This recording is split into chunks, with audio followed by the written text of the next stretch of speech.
In 1970, a man named Gerald walked out of a steel mill in Youngstown, Ohio for the last time. He was 65. He'd been there 41 years. His co-workers gathered in the break room. Someone brought a sheet cake from the bakery on Market Street, and his supervisor handed him a velvet box with a gold watch inside. Gerald didn't cry, but his wife later told their daughter that when he got home that evening, he just held the watch in his palm for a long time without saying anything. That quiet moment happened to hundreds of thousands of men that year, but the world they retired into looked almost nothing like the one waiting for retirees today. Not the glossy version or the nostalgic fantasy, but the real thing, with all its dignity and all its difficulty. To understand retirement in 1970, you have to understand something that barely exists anymore: the single career life. Gerald didn't have a LinkedIn profile. He didn't pivot or rebrand. He walked into one building as a young man, and he walked out of that same building as an old one. And that was considered completely normal. In 1970, the average American man retired at 65. Not because he chose to, but because that was simply the age. 65 had been the standard since Social Security was signed into law back in 1935, and by 1970 it had hardened into something almost biological. You turn 65, you stop working. That was the deal. And for most men, there was an actual deal backing it up. About 45% of private sector workers in 1970 were covered by a defined benefit pension. That meant the company you gave your career to gave you a monthly check for the rest of your life. Not a 401k that you had to manage yourself. Not a target date fund you hoped would keep up with inflation. A check every month until you died. On top of that, Social Security replaced roughly 40% of the average worker's pre-retirement income. Combined with the pension, many retirees in 1970 were pulling in somewhere around 70 to 80% of what they earned while working. And here's the part that really separates their world from ours. Most of them had paid off their homes. A house in 1970 cost roughly $23,000 on average. A man earning a factory wage could realistically pay off a 30-year mortgage by his early 60s. So when retirement came, the biggest expense in most families' lives was simply gone. No mortgage payment, no rent, just property taxes, groceries, and the light bill. That financial foundation changed everything about what retirement felt like. It wasn't luxurious. Nobody was flying to Tuscany. But it was stable, and stability for a generation that remembered the Depression was the whole point. So, what did a retired man actually do with his days in 1970s, in the small towns and city neighborhoods where most of them lived? The answer might surprise you if you're used to the modern retirement industry, the one that sells cruises, golf memberships, and active adult communities. Because retirement in 1970 was not an activity, it was more like a long exhale. The morning usually started early. Old habits from the working years didn't disappear just because the alarm clock was no longer necessary. A man in Akron, Ohio, or Decatur, Illinois, or Spokane, Washington was still up by 6. Coffee was percolated on the stove, not dripped through a paper filter. He read the morning newspaper at the kitchen table, front to back, including the obituaries, especially the obituaries. By mid-morning, he might head out to the garage. The garage in 1970 was not a place to park cars. It was a workshop, a sanctuary. A man's garage had a pegboard with tools hanging in neat rows, a workbench with a vise bolted to the corner, and the smell of sawdust and WD-40 permanently embedded in the concrete floor. He built birdhouses, He fixed the neighbor's lawnmower. He refinished a chair his wife wanted done 3 years ago. None of it was urgent. That was the point. But the garage was only one room in a larger architecture of daily life that most retirees built without ever calling it a routine. The garden was another anchor. Tomatoes, green beans, cucumbers, maybe some sweet corn if the yard was big enough. Gardening wasn't a hobby in the way we use that word now. It was a continuation of something his parents did during the Depression, growing food because food cost money. And not spending money was a virtue, not a lifestyle choice. Afternoons varied. Some men fished, not destination fishing with $1,000 rods and guided tours. They drove to the same lake they'd been going to since 1948, sat in an aluminum boat, and didn't say much. Some men walked downtown, which in 1970 still meant something. The barber shop was open. The hardware store was locally owned. The diner had the same waitress who'd been pouring coffee since Eisenhower. He knew these people.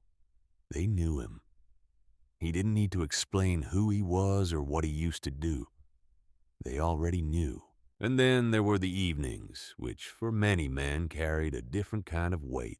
Lodge meetings filled certain nights. The Elks, the Moose, the VFW, the Masonic Temple. These organizations were enormous in 1970, millions of members. The meetings themselves were rarely exciting. Robert's Rules of Order, committee reports, maybe planning the 4th of July parade. But the real function was simpler than any agenda.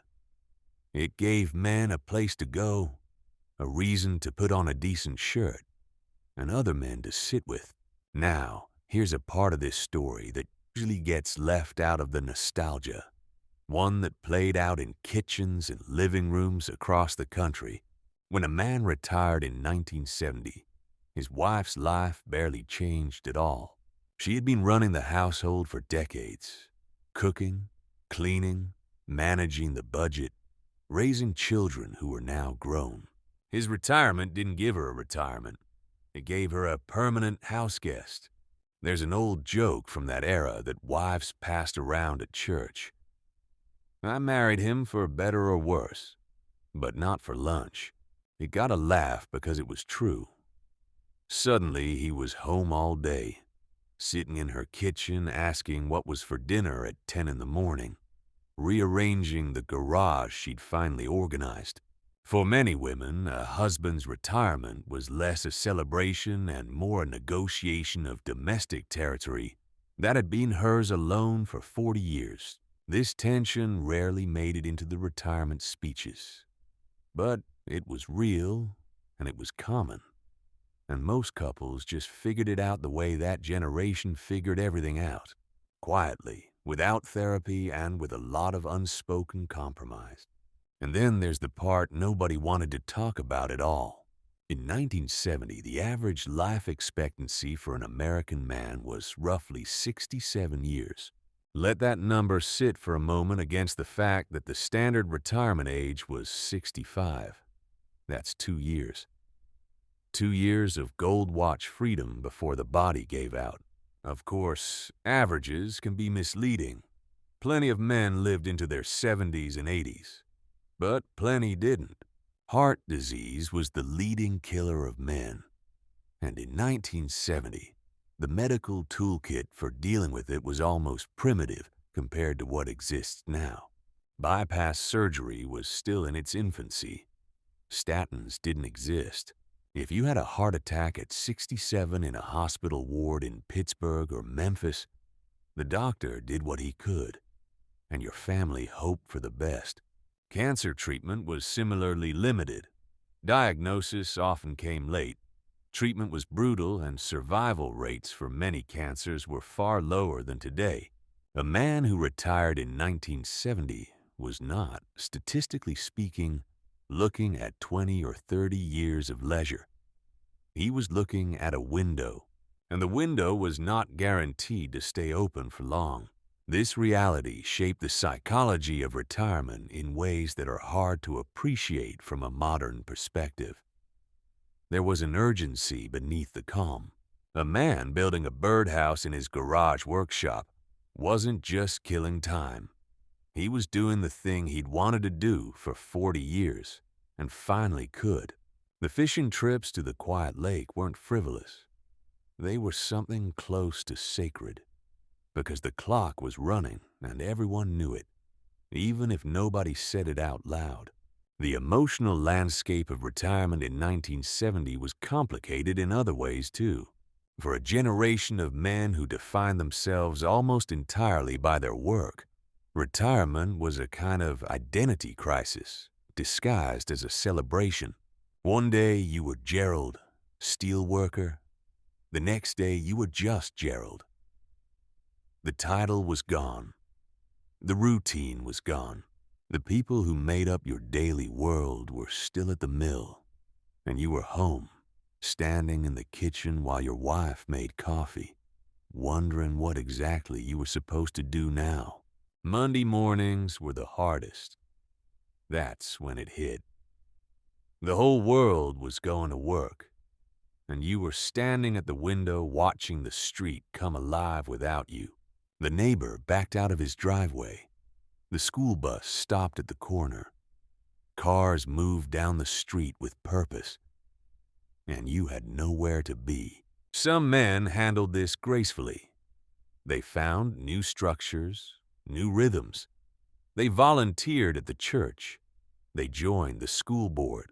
They became the grandfather who picked kids up from school every afternoon and took them for ice cream at the counter downtown. They became known in their neighborhoods for something other than their job title. The man who could fix anything. The man who grew the best tomatoes on the block.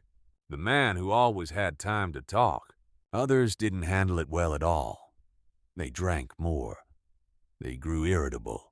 They sat in front of the television set in the living room, which in 1970 offered 3 channels and signed off at midnight with the national anthem. Their world shrank to the dimensions of that room. Their wives watched it happen and didn't know what to do. There was no vocabulary for male depression in 1970. No framework for understanding what it meant to lose your purpose at 65. You were just slowing down. That was the polite way to say it. This is the paradox that sits at the center of 1970s retirement. From the outside, it looks simple and dignified. A man works, a man retires, a man rests. From the inside, it was often more turbulent than anyone admitted. And yet, something in the old photographs from front porches and backyard gardens tells a different story. There was something in the structure of that life that we've quietly lost. In 1970, a man could look at his entire life in a straight line. School, work, retirement. One employer, one town, one house, one set of neighbors who watched his kids grow up. The simplicity of it wasn't a limitation. It was a form of clarity. You knew where you stood. You knew what was expected, and when it was over, it was actually over. You didn't get emails from the office. Nobody asked you to consult. The company didn't call. You were done, and done meant done. Today, the lines are blurred in ways that would have confused Gerald completely. People work remotely from their kitchen tables, retire partially, unretire, start second careers at 50, freelance into their 70s. The financial certainty of pensions has been replaced by the anxiety of market-dependent 401k plans that rise and fall with the stock ticker. The paid-off house has been replaced by mortgages that stretch into the 70s. The town you grew up in has been replaced by the third city you've moved to since college. We live longer now. That's an extraordinary gift. A man who retires today at 65 can reasonably expect 20 more years. That's 10 times what Gerald's generation got on average. But those 20 years come with a question that 2 years never had to answer. What do I do with all this time? The generation of 1970 didn't have that problem. They had the opposite problem. Not enough time. Not enough health. Not enough years to use the gold watch before it was passed down to someone else. It would be easy to romanticize all of this. The garage workshop with its pegboard walls, the morning newspaper on the kitchen table, the aluminum boat on the quiet lake, the lodge hall on a Tuesday evening, and some of it deserves the warmth we feel toward it. Those were real things, lived by real men, and they carried a kind of quiet meaning that doesn't always translate into the noisier world we've built since. But romanticizing it would also mean ignoring the parts that were painful. The short life expectancy, the limited medical care, the unspoken depression, the wives whose own retirements never came, the racial exclusions that kept pensions and home ownership out of reach for millions of black and brown workers, the narrowness of a life lived entirely in one place, which was comforting for some and suffocating for others. The truth about retirement in 1970 is that it was both things at once, a dignified ending and a quiet struggle, a reward and a reckoning, a gold watch and a ticking clock. Gerald wore his watch every day for the rest of his life. His daughter still has it. The back is engraved with his name, his years of service, and the date he walked out of that steel mill in Youngstown for the last time. She says she keeps it in a drawer in the kitchen, next to a recipe box and a stack of old seed catalogs. She winds it sometimes just to hear it tick. If you're still here, consider subscribing. I cover stories like this every week. The kind of history that doesn't make the textbooks but shaped everything about the world we live in now. And if you want to go deeper into how everyday American life has changed in ways most of us haven't noticed, that video is on screen now.